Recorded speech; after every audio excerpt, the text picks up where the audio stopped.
My daughter saved $600 for a school trip to Washington, D.C. My mom took it from her piggy bank for household groceries. My daughter came to me crying. I replaced every dollar by morning. Then I removed Mom from the $2,100/month grocery transfer I'd been running for 4 years. She called Thursday. The supermarket card isn't working. I said, "My name is Edard. I'm 38. I'm a patrol officer in Reno, Nevada, and my brain runs on timestamps whether I want it to or not." Tuesday, 7:26 p.m. I walked into our apartment still wearing my duty belt because I'd been too tired to take it off in the car. My mouth was dry, my hands were cold from the walk-in. I could smell onions and that cheap lemon dish soap my mom insists is the only one that works. My mom, Galina, was at the stove like she owned the place. My daughter, Nora, was at the kitchen table with her pencil hovering over a spiral notebook. Nora is 12.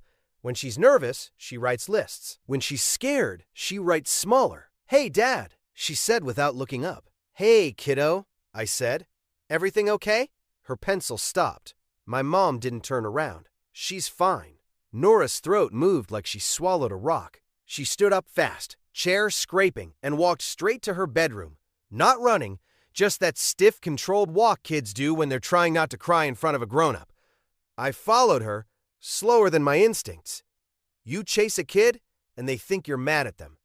Her door was half closed. I pushed it open. She was standing by her dresser, holding her pink ceramic piggy bank with both hands like it might shatter. Her cheeks were already wet. "Breathe," I said. "Show me." She set it on the bed and twisted the rubber plug on the bottom. She tipped it. Nothing. Not even the sad little clink of pennies. She stared into the hole like the money might be hiding. "Dad," she whispered, "it was $600. My brain did the math without permission. $600. School trip to Washington, D.C., paid in installments, final payment due Friday. She'd been saving since September. Birthday money. Babysitting Mrs. Alvarez's toddler downstairs shoveling old Mr. King's walkway when it snowed. She had a printed sheet taped inside her closet with DC in block letters and boxes she colored in every time she added cash. "Who took it?" I asked, even though my stomach already knew. Nora didn't say the name at first. She looked toward the hallway like the walls had ears. "Grandma," she said. She opened it. She said it was for household groceries. She said I'm a kid and I don't understand how expensive it is to keep a home. My jaw went tight. My mouth tasted like metal. I walked back to the kitchen. My mom was still stirring, calm as a tutorial video. I didn't raise my voice. "Did you take Nora's money?" She sighed like I was asking her to explain algebra. "Edard, don't make a scene." "Yes. I took it for groceries. We needed food." "You took it out of her piggy bank," I said. She shrugged. "You send grocery money. This month wasn't enough." "It was enough," I said, because I knew exactly what I sent. I ran the transfer like a standing order. My mom finally turned, spoon in hand, wearing that reasonable face that always comes right before something cruel. "It's family money," she said. "Everything in this house is for the household." Nora appeared in the doorway behind me, wiping her face with her sleeve, trying to be silent. My hands went colder. I didn't scream. I went to my bedroom, pulled my phone charger out of the wall, plugged in my laptop, and opened my bank app. Nora and I have been on our own since she was 9. Her mom left Nevada to start over and started over without us. The custody order is what it is. I have primary custody. Child support is sporadic and always a week late when it shows up at all. I work patrol, which means overtime is both a blessing and a trap. 1 extra shift fixes a bill. 2 extra shifts means you don't notice your kid getting quiet at dinner. 3 years ago, my mom, Galina, called me crying about her rent going up. She was 62 then. She said she was 1 bad month away from losing her place. She promised it would be temporary. Temporary turned into permanent the way mold turns into a wall problem if you ignore it long enough. At first, it was helpful. She'd make dinner. She'd be home when Nora got off the bus on my late shifts. She'd fold laundry while watching game shows. But she also started acting like she had a vote in everything. We had this family language that sounded supportive and was actually a leash. Don't make it weird. Be flexible. We're all trying. Family helps. Don't embarrass me. The first time I noticed the pattern, it was small enough that I talked myself out of being mad. Nora was 10. The school book fair had those glossy catalogs. She wanted a specific set, the one with the dragon on the cover. She saved $40 in an envelope, wrote "Book Fair" on it, and put it in the top drawer of her desk. 2 days later, she asked me if we could go. I opened the drawer with her. The envelope was gone. My mom didn't even flinch when I asked. "I used it," she said. "We needed detergent and paper towels. You should thank me for keeping things stocked." Nora's shoulders dropped like she'd been holding them up all day. I told myself it was a one-off. I told myself my mom was old school. I told myself Nora would get over it because she was a kid and kids bounce back. She didn't bounce back. She got quieter. The second incident was last summer. I had cash in a lockbox in my closet. Not a fortune. $300. Emergency money. I'm a cop. I've seen what happens when your debit card gets compromised at 2 a.m. and you need gas and you're stuck. I came home after a double shift and the lockbox was on my bed, open. The cash was gone. My mom was in the living room watching TV. Volume too loud. I asked, "Did you go in my closet?" She waved a hand. "I borrowed it. The AC bill was higher. It was going to get shut off." "Why didn't you ask?" I said. "You weren't here," she snapped. "Someone has to handle things." That was the line. Someone has to handle things. Like I was the guest in my own life. I replaced the cash and I told myself I'd get a small safe with a key. I didn't. I kept working. The third incident was a gut punch because it involved Nora directly. Nora had a school fundraiser. She sold cookie dough tubs. There was a prize for the top seller, a VIP lunch with the principal and a friend. Nora hates being the center of attention, but she wanted that lunch because her best friend, Tessa, was moving at the end of the year. It was their last kid thing together. Nora sold enough. I watched her count the order forms at the table, tongue between her teeth. So careful. The day of the lunch, Nora came home subdued. Not angry, not sad, just smaller. "What happened?" I asked. She took off her shoes slowly and said, "Grandma told the office I wasn't doing it." I stared at her. "What do you mean?" Nora's eyes filled. She said it was a waste, and I needed to come straight home because she needed help with groceries. I looked at my mom. She didn't deny it. "It's just lunch," she said. "You kids act like everything is life or death. She can eat lunch at home." Nora went to her room without another word. I heard her shut the door. Not a slam, just a click, like she didn't even have the energy to be loud. That was when I started noticing how often Nora learned to shrink around my mother. She'd stop talking mid-sentence if my mom entered the room. She'd hide her snacks because Grandma says I'm wasting food. She'd ask permission for things she never used to ask permission for. I thought it was temporary. I thought, once I got a better schedule, once I saved more, once my mom got back on her feet, it would loosen. It didn't loosen, it tightened. And the money lever was always there, hanging over us like a reminder. Because I was the one paying for the groceries. For 4 years, I'd been transferring $2,100 a month into an account my mom controlled for household groceries. Not because she was incapable, but because she loved to be the gatekeeper. It gave her power. It let her say things like, "You don't know what things cost, and if you'd let me handle it, we wouldn't be struggling." I let it happen because it felt like I was buying peace. Tuesday night, when Nora told me her piggy bank was empty, I realized I wasn't buying peace. I was renting my own house from my mother, and she was charging my kid for it. First, I fixed the immediate problem. That's how my brain works. Stop the bleeding. I opened my bank app and checked my balances. Payday had hit that morning. I pulled up my calendar. Friday was the final payment deadline for the DC trip. Nora had been so proud she was paying it herself, but she'd still planned to hand the cash to the school in an envelope with her name on it. I went to the ATM at 8:11 p.m. I remember because I kept the receipt. $600 withdrawal. Fee, 0 cents because it was my bank's ATM. Timestamp right there. I came back up, knocked on Nora's door, and sat on her bed. I didn't hand her the money like a hero. I just placed it in front of the piggy bank. "I'm not asking questions right now," I told her. "You did nothing wrong. You're going to DC. Her chin did that trembling thing kids do when they're trying not to sob. She grabbed the bills and pressed them to her chest like they were alive. "Dad, I'm sorry," she said. "You don't apologize for being stolen from," I said. Calm, factual. In the hallway, my mom said, "So you replaced it. Problem solved." That was her favorite move. Do harm, then treat the repair like proof it wasn't harm. I went back to my room and started documenting because hope is nice, but paperwork is what holds. I made a folder in my email called Household. I screenshotted every transfer I'd made to the grocery account. $2,100 on the first business day of every month for 4 years. Same description every time, groceries/house. I exported the transaction list to a PDF. Then I checked that account's card activity because my mom had a debit card linked to it. The supermarket purchases weren't just supermarkets. There were liquor store charges. Not huge, but consistent. There were beauty supply stores. There were cash withdrawals on weekends. There was a $312 charge at a big box store that wasn't food. There was a $189 payment that looked like a utility bill that was not ours. I didn't confront her that night. I didn't do the why dance. People like my mom don't answer why. They answer with insults. Wednesday morning at 6:02 a.m., I made coffee and sent one message. To my mom, "We will talk tonight at 7. Be home." She responded at 6:06 a.m. "Don't start." I did what I had to do. I didn't reply. I went to work all day. My phone vibrated on breaks. Missed calls. Then texts. "You're overreacting. You make me feel like a criminal. You want your daughter to eat, right? Don't poison Nora against me. After everything I do, wave one was guilt.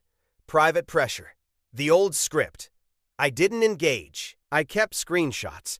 At 7:03 p.m. Wednesday, I sat at the kitchen table with my laptop open. Nora was in her room. I told her she didn't have to sit with us. This was adult business. My mom poured herself tea like this was a peace summit. I said, "Where is Nora's $600? She lifted her eyebrows. "I told you. Where is it?" I repeated.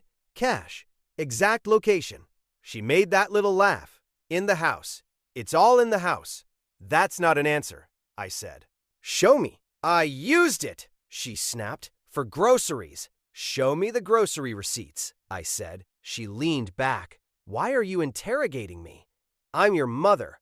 "Because I'm a father," I thought. But I didn't say it like a speech. I slid my laptop toward her. "This is 4 years of transfers, $2,100 a month. That's $100K, $800 total." Her eyes flicked down and then back up. "That's for the household," she said, repeating her magic word. "And yet you still took from my kid," I said. "So again, where is it?" She stood up, anger suddenly hot. "This is what I mean. You don't appreciate anything. You're never here. Someone has to keep this place running. I work to keep this place running," I said. "And Nora saved that money." "You stole it." Her face tightened. "Don't call it that. I'm calling it what it is," I said. That's when Wave 2 started. Thursday morning, I got an email from Nora's school because my mom had been listed as an emergency contact and secondary guardian since she moved in. It was a generic automated notice about the DC. Trip. Final payment due Friday. Please confirm attendance. Please sign the medical release. Except the email wasn't addressed to me. It was addressed to my mom. I called the school during my lunch break. I gave my name. I gave Nora's student ID number. I asked, "Why is correspondence going to my mother?" The secretary hesitated. "Mrs. Galena called and said she handles the trip stuff because you're busy." My jaw tightened. Calm. Controlled. "Please remove her from all trip communications. I am Nora's parent. I will be the point of contact." They did it while I was on the phone. Then I asked for a copy of the contact list on file. I got it emailed to me at 12:47 p.m. My mother was listed in 2 places she shouldn't be. I printed it. That afternoon, I stopped by the bank in uniform and asked about changing authorized users and removing her card access. The teller was polite but firm. "You can remove her card today. She can't dispute it. It's your account." I asked for everything in writing. I left with a confirmation sheet and a reference number. That's when I stopped arguing and started closing doors. At 5:18 p.m., I transferred $600 into my own separate account and labeled it Nora DC, so it wasn't even in the same financial universe as my mother. At 5:29 p.m., I removed my mom from the grocery account and canceled the debit card attached to her name. At 5:33 p.m., I set up a new grocery budget in my own card, and I changed the delivery app passwords because she'd been using those too. No speech, no drama, just steps. I knew she'd notice. The question was when. Thursday night, 8:14 p.m. My phone rang while I was washing dishes. Caller ID, Mom. I answered on speaker because my hands were wet. Nora was at the table doing homework, pretending not to listen. She didn't look up, but her pencil slowed. My mom's voice came sharp and immediate. The supermarket card isn't working. I could hear store noise behind her. A cartwheel squeaking. A beep. Someone saying next. I didn't say what happened. I didn't say, are you okay? My brain was counting. 4 years. $2,100 a month. A child's piggy bank. A school office call. A stolen lunch. A lockbox. I said, I know. What do you mean you know? She snapped. I removed you from the grocery transfer, I said. There was a pause, like she couldn't process that I'd moved first. You can't do that, she said, like she was reading from a rule book she wrote. I can, I said. You're going to let us starve? Her voice got louder, performative, meant for anyone standing near her. You're going to do this to your own mother? Nora's shoulders rose. She stared down at her workbook, jaw clenched. I kept my voice flat. Check the piggy bank. Silence. Then my mom hissed. Excuse me? You took $600 from Nora, I said. You said it was for groceries, so check the piggy bank. That's where you get grocery money now. My mom made a sound like she'd swallowed her own tongue. You're being abusive, she said, switching tactics fast. This is financial abuse. No, I said. This is me ending access. You don't get to take from my child and still use my accounts. People around her must have been looking, because her voice dropped. You're humiliating me. I'm not doing anything to you, I said. I'm protecting Nora. She started rapid fire. I do everything for her. I'm the one here. You're never here. She needs a woman. She needs stability. You're going to regret this. I didn't respond to the bait. I looked at Nora. She had stopped writing completely. Her eyes were glossy but steady, like she was trying to be brave and didn't know if she was allowed. I said into the phone, when you get home, we're going to talk with Nora present. You're going to return her money. If you don't have it, you're going to explain exactly where it went. She laughed mean. I'm not explaining anything to a child. Then you can explain it to my lawyer, I said. That was the first time I'd said the word lawyer out loud in this house. It changed the air. She went quiet for half a second, then exploded. How dare you?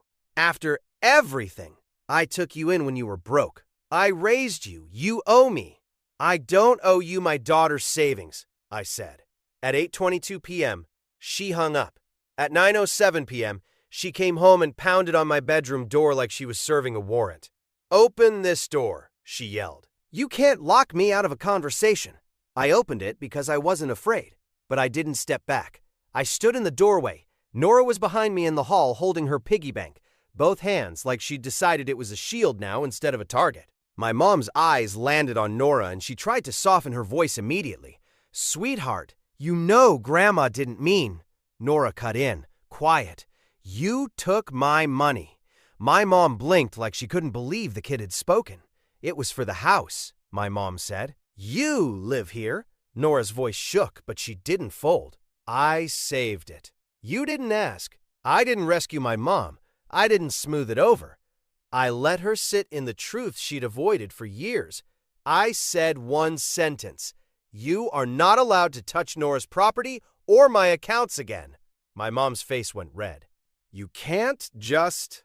I already did, I said. She tried to push past me into my room, like she could take control by taking space. I stepped sideways and blocked her without touching her. This isn't your house, I said. You're a guest here. She stared at me like I'd slapped her. Then she turned on Nora again, voice syrupy. Honey, tell your father he's being unreasonable. Nora looked at me, then down at her piggy bank, then back up. I'm going to D.C., she said. That was it. One small sentence in a small voice, but it landed like a gavel. My mom's control snapped. She started yelling about respect, about family, about how I was brainwashing my kid. I didn't debate. I walked into my room, pulled out the printed bank confirmation, and set it on the table where she could see it. Then I did the irreversible step I'd already planned. At 9:26 p.m., I texted my landlord and requested a lock change authorization for Friday morning, stating that an occupant's access was being removed for safety reasons. At 9:31 p.m., I emailed Nora's school a formal note. My mother is no longer an authorized pickup or contact. I attached the custody order and asked for written confirmation. At 9:38 p.m., I messaged my mom in writing. You have 30 days to arrange alternate housing. This is official notice. No yelling, no threats. Just paper and timestamps. My mom looked at the notice and started crying like she'd been stabbed. I didn't move. I'd seen too many people confuse consequences with cruelty. This wasn't revenge. This was a boundary. Friday morning, 6:15 a.m., I drove Nora to school with the envelope in her backpack. She'd counted the bills twice at the kitchen table before we left. Not because she didn't trust me, because she didn't trust the world in our apartment anymore. At 7:02 a.m., the school emailed me back confirming my mom was removed from pickup and contact lists. I saved the email and printed it because peace is easier when it has documentation. At 8:40 a.m., the locksmith showed up. I was off duty. I watched him change the locks while my mom sat on the couch with her arms crossed, staring at the door like she could memorize it back into obedience. When it was done, I handed her one new key. This key is for the next 30 days, I said. After that, you won't have access. You're treating me like a stranger, she said. I'm treating you like someone who stole from a child, I replied. The first week after, the apartment got quieter in a good way. Not the everyone is scared quiet. The nobody is bracing for impact quiet. Nora started leaving her snacks in the pantry again. She started humming while she did homework. One night, she asked if she could tape her DC itinerary back up on the inside of her closet door because she'd taken it down so Grandma wouldn't say it was stupid. Put it back, I said. Tape it wherever you want. She smiled, small and real. My mom tried one last tactic on the second Thursday after the cutoff. She came home with a grocery store cake that said family in blue frosting like that meant something. She put it on the counter and said, too sweet, let's start fresh. I didn't touch the cake. Starting fresh looks like you paying Nora back, I said. I already told you, she said, eyes darting. It went to the household. You're acting like I robbed a bank. You robbed a piggy bank, I said, and you used my money like it was yours. She tried to pivot. So I'm just nothing to you now. I kept my voice level. You're my mother. That doesn't give you rights over Nora. Nora walked in, saw the cake, and froze. Old reflex. Then she looked at me like she was checking the weather. I nodded once, barely noticeable. She walked past the cake without speaking and went to her room. No shrinking, no apology, just choice. My mom's face hardened. You're turning her against me. No, I said. Your actions did that. She left the cake on the counter and slammed her bedroom door. Later, I threw the cake away, still in the plastic. Not out of spite, out of clarity. I wasn't going to let sugar be the price of access. At the end of the 30 days, my mom moved in with my aunt in Sparks. She told everyone I kicked her out for no reason. I didn't correct every story. I corrected the ones that mattered, Nora's, mine, and the school's. Nora went to Washington, D.C. She sent me photos from the steps of the Lincoln Memorial. She looked taller in every picture. The moral is simple, and I learned it late. Family is not a blank check. Love doesn't require my child to pay rent in tears. My boundary stayed in place. My mom doesn't have access to my accounts. She isn't on school forms. She doesn't touch Nora's things. And when she tries to turn it into a debate, I say the same sentence every time. I'm not available for that.